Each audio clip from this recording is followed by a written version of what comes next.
अस्सलाम वालेकुम क्लास। मैं आप लोग के साथ स्क्रीन शेयर कर रही हूँ। लास्ट जो हमारी क्लास थी कल की, उसमें काफ़ी ज़्यादा स्टूडेंट्स जो हैं वो एब्सेंट थे। तो हमने जहांगीर अचीवमेंट और नूरजहां के बारे में डिस्कस किया था।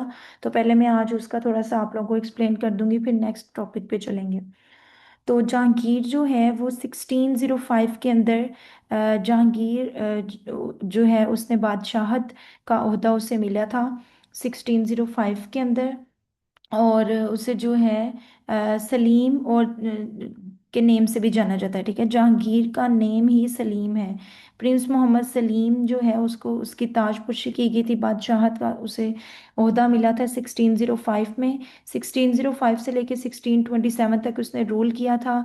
और 1569 में वो पैदा हुआ था और 1627 में उसकी डेथ हो गई थी। ठीक है, और उसने अनाउंस की थी कि जो भी प्रिजनर्स हैं वॉर के दौरान, जो भी प्रिजनर्स हैं उनको आज़ाद कर दिया जाए। ठीक है, एमनेस्टी का मतलब है उसको फ्रीडम दिया जाएगा। और उसके अलावा इसने बेल और चेन जो है वो हैंग की थी अपने रॉयल पैलेस के बाहर, ताकि कोई भी अगर जस्टिस के लिए अपील करना चाहता है बादशाह से तो वो डायरेक्टली कर सकता है। ठीक है, जो अवाम है वहाँ की, वो अगर अपील करना चाहती है तो वो कर सकती है। फिर इसने टागमा और मीरवाही टोल टैक्सेस जो थे, और उसके अलावा जो सूबेदार जो इम्पोज करते थे वहाँ के लोगों के ऊपर टैक्सेस, वो भी इसने टैक्सेस को अबोलिश कर दिया था, ख़त्म कर दिया था। ठीक है, टोल टैक्सेस वो टैक्सेस होते हैं जो किसी भी एरिया से जो ट्रैवल करने के लिए या वो रास्ते के लिए जब गुजरते हैं वहाँ से हमने, तो हम टोल टैक्स पे करते हैं। ठीक है, जैसे पाकिस्तान में भी हम टोल टैक्स वगैरह पे करते हैं। अगर हमने इस्लामाबाद तक ट्रैवल करना या लाहौर तक मोटरवे के ज़रिए से, तो टोल टैक्स हम अदा करके जाते हैं। तो उस वक्त में इसने क्या कहा था कि वो टैक्सेस जो सूबेदार वहाँ पे इम्पोज करते हैं अपनी अखराजात पूरे करने के लिए, अपनी एक्सपेंसेस पूरे करने के लिए, उसको, और जो टोल टैक्स है उनको, सारे टैक्सेस को जो है वो ख़त्म कर दिया था इसने। फिर मस्जिद कंस्ट्रक्ट की थी, सरायाज और वेल्स वगैरह अलोंग द रोड साइड, ताकि जो है वो उस वक्त के जो चोर हैं या जो डाकू वगैरह हैं उनका जो खतरा है वो कम हो सके। ठीक है, सरायास जो है वो बेसिकली रेस्ट हाउसेस को कहते हैं। ठीक है, तो ये इसने कंस्ट्रक्ट किए थे ताकि जो वहाँ के एरिया है वो प्रोटेक्शन उसको देने के लिए। फिर प्रॉपर्टी जो थी ऐसे लोगों की जिनकी डेथ्स वगैरह हो गई हैं, उनकी प्रॉपर्टी जो है लोकल हेयर्स का मतलब है कि उन लोगों को जाएंगी जो कि उसके दावेदार होंगे। मतलब अगर विरासत में अगर कोई जिंदा है, उसका विरासत चल रही है, तो उसी मरने वाले के वर्सा जो हैं उन्हीं को जायदाद जाएगी। अगर नहीं कोई जो है क्लेम करता, ठीक है, अगर कोई दावेदार नहीं है, उसका कोई उसके विरासत में नहीं है पीछे, तो वो स्टेट को चले जाएगी। वो सारी इनकम, वो सारी प्रॉपर्टी स्टेट को चले जाएगी, रियासत को चले जाएगी, और फिर पब्लिक वेलफेयर के लिए उसको यूज़ किया जाएगा। ठीक है, ये मुगल की उन्होंने पिक्चर शो की है जहांगीर की। फिर ये जो है वो जहांगीर का मकबरा है लाहौर के अंदर। ठीक है, उसकी डायग्राम शो हुई है। फिर इसने क्या किया था, इंटॉक्सिकेंट जो भी मैन्युफैक्चरिंग थी, जो भी अल्कोहल वगैरह या नशावल जो चीज़ें थी उसकी, इसने जो मैन्युफैक्चरिंग को बैन कर दिया था। हालांकि ये खुद भी एडिक्टेड था, लेकिन इसने फिर भी उसको बैन किया। और उसके अलावा जो फोर्सिबली ऑक्यूपाई करते थे फार्मर्स की लैंडलॉर्ड जो कि ज़मीन वाले लोग होते थे, जिनके पास ज़मीनें होती थी, जो ओन करते थे उन ज़मीनों को, वो फार्मर्स की लैंड को जो है वो फोर्सफुली उसको ऑक्यूपाई नहीं कर सकते। ये इसने ऑर्डर दिया था कि कोई भी फार्मर जो है, वहाँ के जो गरीब लोग हैं, जो किसान हैं, उनकी लैंड को फोर्सफुली जो है वो ऑक्यूपाई नहीं कर सकता। फिर हॉस्पिटल्स बिल्ड करवाए थे पब्लिक वेलफेयर के लिए, फिजिशियन हायर किए थे वहाँ पे। ठीक है, हकीम का लफ्ज उस वक्त यूज होता था फिजिशियन के लिए।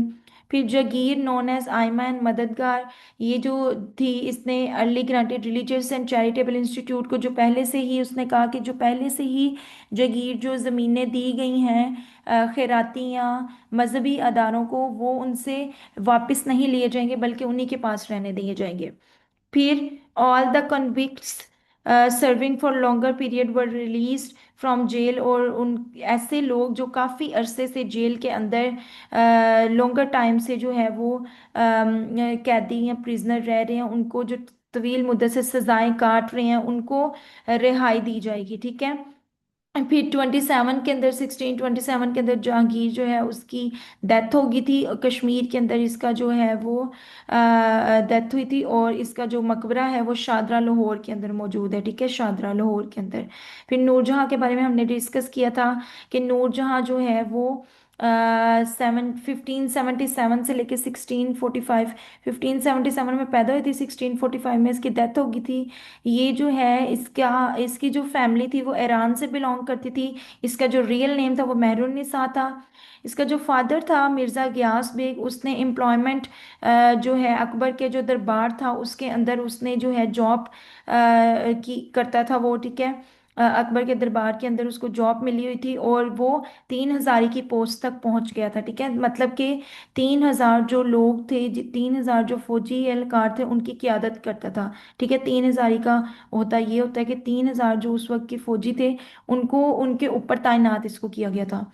फिर Akbar was please to appoint him, और दीवान ऑफ काबुल इसको अपॉइंट किया। दीवान जो है उस वक्त के फॉरेन मिनिस्टर को कहा जाता है, काबुल का फॉरेन मिनिस्टर इसको अपॉइंट किया गया था। फिर मेहरुन्निसा जो है उसकी 17 एज में जो है शादी हुई थी शेर अफगान खान के साथ, जो कि एक सोल्जर था।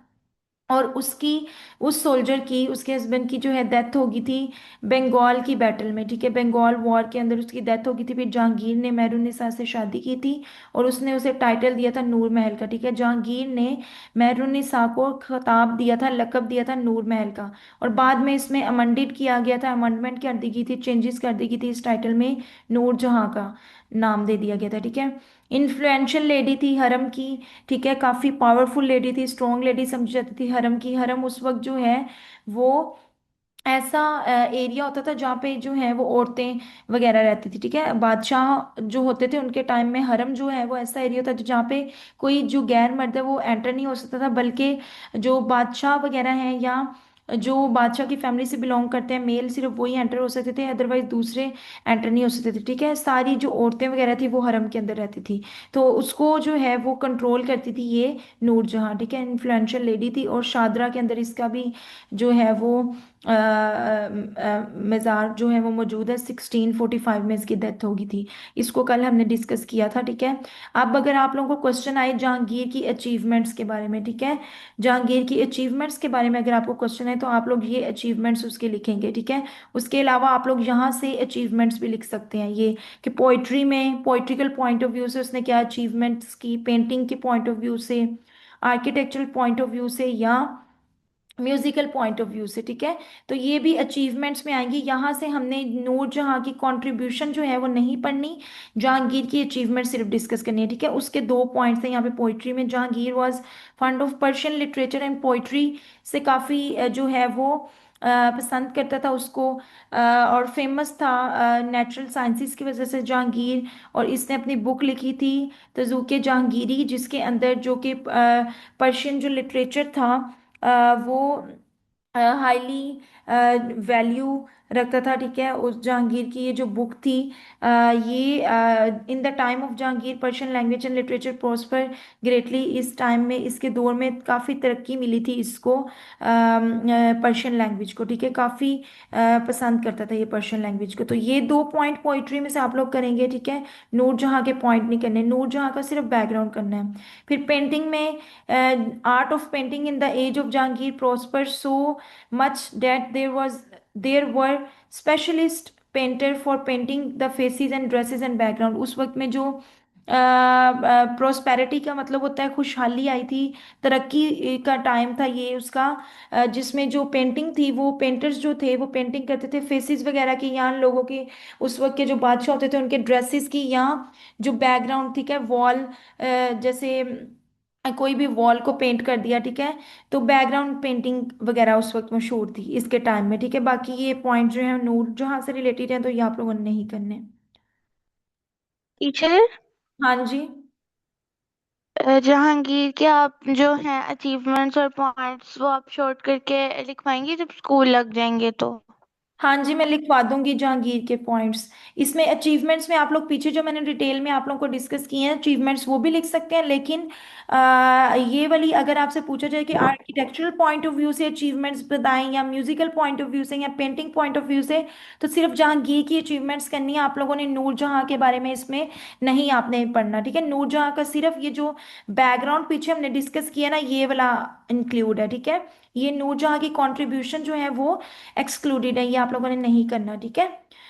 सिर्फ इसमें जहांगीर की करनी है। तो जहांगीर ने आर्किटेक्चर से का मतलब होता है जो बिल्डिंग्स वगैरह इसने कंस्ट्रक्ट की थी, ठीक है। तो आर्किटेक्चरल पॉइंट ऑफ व्यू से देखा जाए कि जहांगीर वॉज, इसने क्या किया था, बिल्ड की थी जहांगीर ने, पेंटिंग वगैरह से काफ़ी इंटरेस्ट लेता था पेंटिंग में। Jahangir was more interest in painting than architectural point of view से बात की जाए तो जो बिल्डिंग्स वगैरह थी उससे ज़्यादा इसका इंटरेस्ट पेंटिंग में था, ठीक है।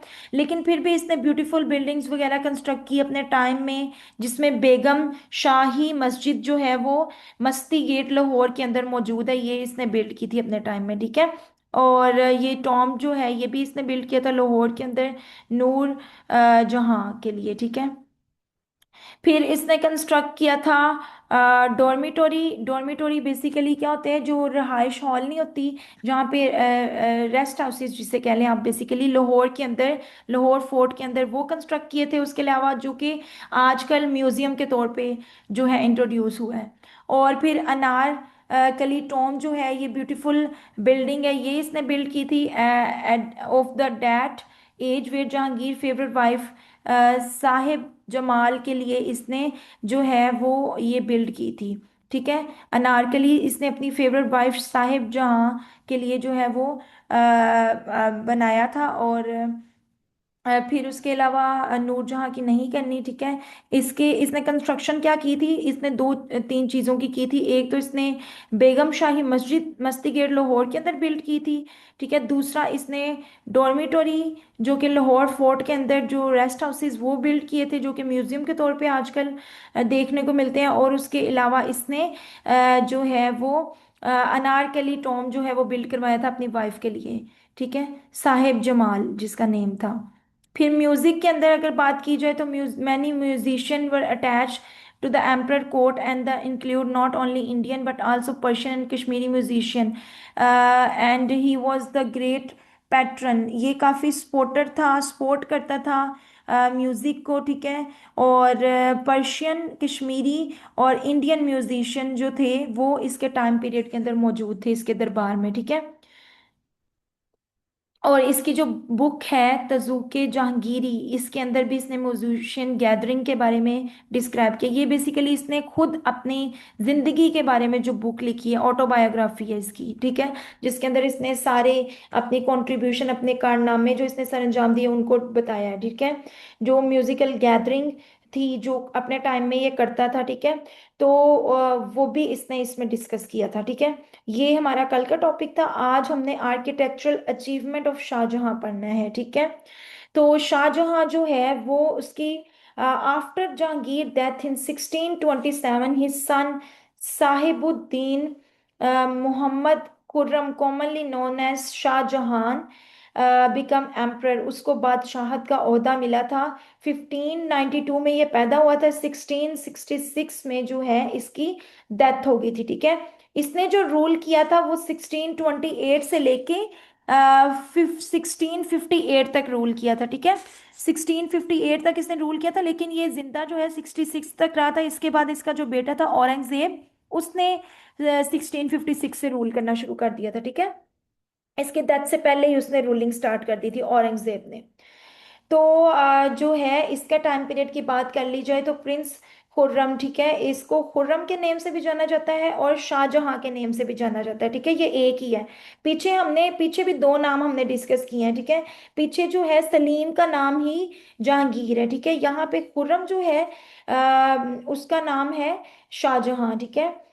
तो शाहजहां जहांगीर का बेटा था। इसने अपने टाइम में जो है फॉर्मल एजुकेशन हासिल की थी, जिसमें इसने उस वक्त में बादशाह के लिए जरूरी होता था कि जो जंग के, क्योंकि बादशाह जो है उसके लिए जंगें उसने लड़नी होती थी, एरियाज को फतह करना होता था, तो उसके लिए जरूरी होता था कि जो है जंग के दौरान उसकी फाइटिंग स्पिरिट जो है वो अच्छी होना, या जो भी ऐसी चीजें जो कि फाइटिंग से रिलेटेड है वो सीखना उसके लिए जरूरी होता था। तो इसने फॉर्मल एजुकेशन जो है वो हासिल की थी, आर्चरी की, जोस्टिंग की, राइडिंग की, फायरिंग विद गन्स की, और स्वॉर्ड्समैनशिप की।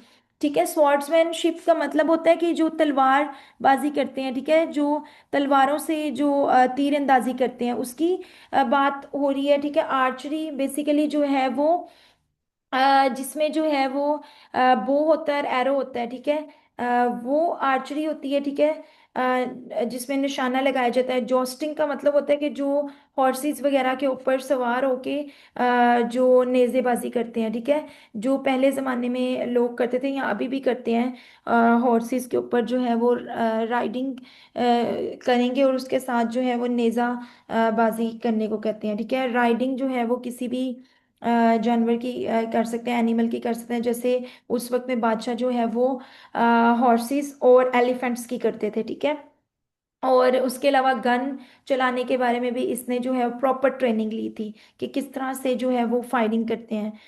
ठीक है, तो ये जो एजुकेशन थी, जिसकी फॉर्मल एजुकेशन, वो इसने जो है वो अपनी काफ़ी यंग एज में ही उसको जो है वो मुकम्मल कर लिया था। ठीक है, फिर he married with Arjumand Bano के साथ 1612 के अंदर इसकी जो है वो शादी हुई थी, और जिसको इसने मुमताज़ महल का टाइटल दिया था। ठीक है, बीस्टॉट का मतलब होता है उसे नवाजा था मुमताज महल के टाइटल से। फिर इसके टाइम पीरियड की बात की जाए, reign of Shahjahan is considered the golden period, इसे कहा गया है। गोल्डन पीरियड क्यों कहा गया? क्योंकि प्रोस्पेरिटी की वजह से और पीस की वजह से काफ़ी अमन था इसके टाइम में, खुशहाली थी, और इसका जो टाइम था उसमें काफ़ी एक्सटेंड हुई थी, एक्सटेंसिव एंड प्रोस्पेरिंग स्टेट थी इसकी, जो इसे अपने फादर से मिली थी। ठीक है, जो इसे जहांगीर से जो एरिया मिला था जहाँ पे इसने रूल किया था वो काफ़ी लार्ज एरिया था, काफ़ी बड़ा एरिया था, और इसके टाइम में काफ़ी प्रोस्पेरिटी थी और पीस था। ठीक है, पीस फुल टाइम था इसका। ठीक है, इस वजह से गोल्डन एज का नेम दिया गया है। ठीक है, खुशहाली बहुत ज्यादा थी, लोग जो है वो अच्छी जिंदगी गुजार रहे थे, अमन था इसके टाइम में। ठीक है, इसलिए इसे गोल्डन एज का, गोल्डन टाइम पीरियड कहा गया है। ये क्वेश्चन आ सकता है कि गोल्डन टाइम पीरियड क्यों कहा गया है शाहजहां के टाइम पीरियड को, मुगल्स के अंदर गोल्डन टाइम पीरियड किसको कहा गया है, ये भी आ सकता है, या क्यों कहा गया है, रीजन। ठीक है, तो शाहजहां जो है, जो कि जहांगीर का बेटा था, उसको कहा गया है। ठीक है, उसके टाइम पीरियड को कहा गया, और क्यों कहा गया? प्रोस्पेरिटी और पीस की वजह से। ठीक है, फिर शाहजहां ने लर्न एंड सिविलाइज्ड पर्सन था, हार्ड वर्किंग रूलर था, ड्यूटीफुल था, अपने टाइम में काफी जो है हार्ड वर्किंग इसने की थी। ठीक है, एज सिविलाइज्ड पर्सन का मतलब होता है वेल मैनर्ड, वेल एजुकेटेड था। ठीक है, और हार्ड वर्किंग था। He was better than other rulers in respect to administration and dispensation of justice. और अगर बात की जाए दूसरे मुगल रूलर्स की, तो इसने, इसके टाइम पीरियड की बात की जाए तो ये काफ़ी अच्छा रूलर था। एडमिनिस्ट्रेशन, जो मैनेजमेंट का सिस्टम था, गवर्नमेंट को किस तरह से रन करना है, वो इसने अच्छे तरीके से कंट्रोल किया था बाकियों की निस्बत। ठीक है, डिस्पेंसेशन ऑफ जस्टिस का मतलब है कि इसने इंसाफ जो है उसको भी अलाउ किया था कि अपने टाइम में कि लोगों के साथ इंसाफ किया जाए। ठीक है, लोगों की राय सुनता था, अवाम की राय सुनता था, उनके उनके फैसले करता था। ठीक है, तो एक अच्छा रूलर था। ठीक है, अच्छे तरीके से इसने मैनेज किया हुआ था अपने टाइम में। अरीफा, कोई क्वेश्चन है आपका? हैंड रेज आपने किया है। Okay, trade and commerce, architecture and literature prosper during the reign of Shahjahan के टाइम पीरियड के अंदर। ट्रेड और कॉमर्स, ट्रेड जो है वो बेसिकली स्मॉल लेवल पे, जिसमें हम जो है वो एक्सपोर्ट इंपोर्ट करते हैं, लेकिन कॉमर्स जो है वो एक ब्रॉडर टर्म होती है, इसमें हमने एक्सपोर्ट इंपोर्ट के साथ हमारे पास प्रॉपर इसमें ट्रेड का सिस्टम आ जाता है, जिसमें हमारा चीज़ों को लेके लेके जाने से पहुंचाने तक का जो सारा प्रोसेस होता है वो होता है इसमें। इसमें जो है वो हमारे पास प्रोडक्ट्स को सेल और बाय करने तक जो है अ, वो सारा जो प्रोसेस आ जाएगा, और मनी का एक्सचेंज भी इसमें आ जाता है। ठीक है, और उसके अलावा जो है वो इसके अंदर जो भी मनी से रिलेटेड चीज़ें होती हैं वो भी कॉमर्स के अंदर आती हैं, ठीक है।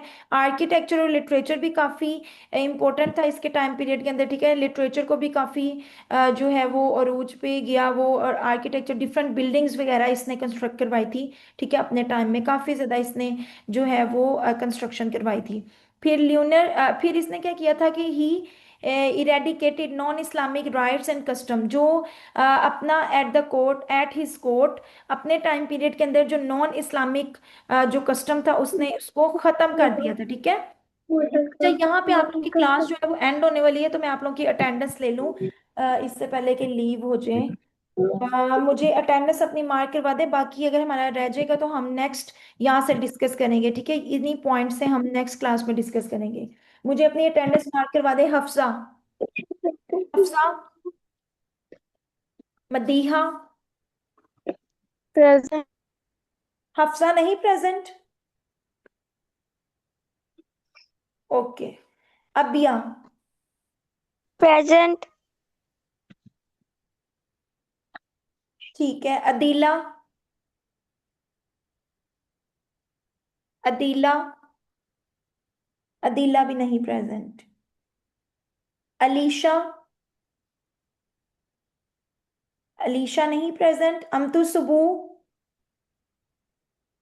अमतुल मुकीत, अमतुल मुकीत, अमतुल सुबू, कौन प्रेजेंट है? Present teacher. अमतुल मुकीत, ठीक है। अमतुल सुबू नहीं है। Amtul Musavvir, Arifa, present teacher. Arifa, present. Isha Noor, present. Isha Noor, Isha, Isha नहीं प्रेजेंट। ईशल, ईशल, अपने माइक म्यूट करें, अपने माइक म्यूट कर दें। जैन के नाम से कौन एंटर हुआ है?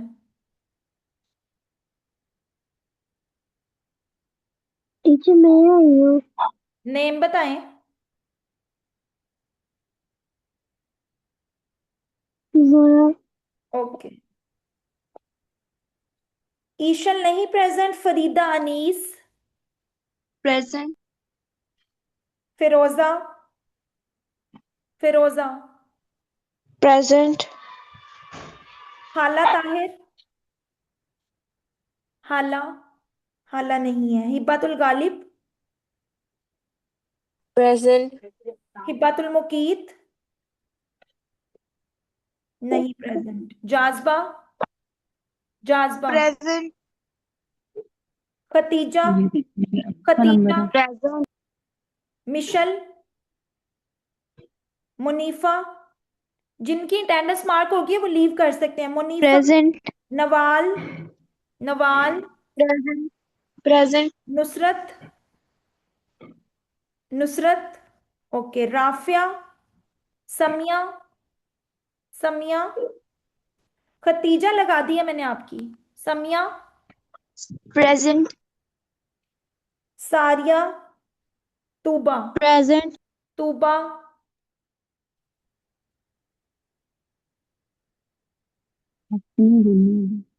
ओके। आप लोग लीव कर सकते हैं क्लास।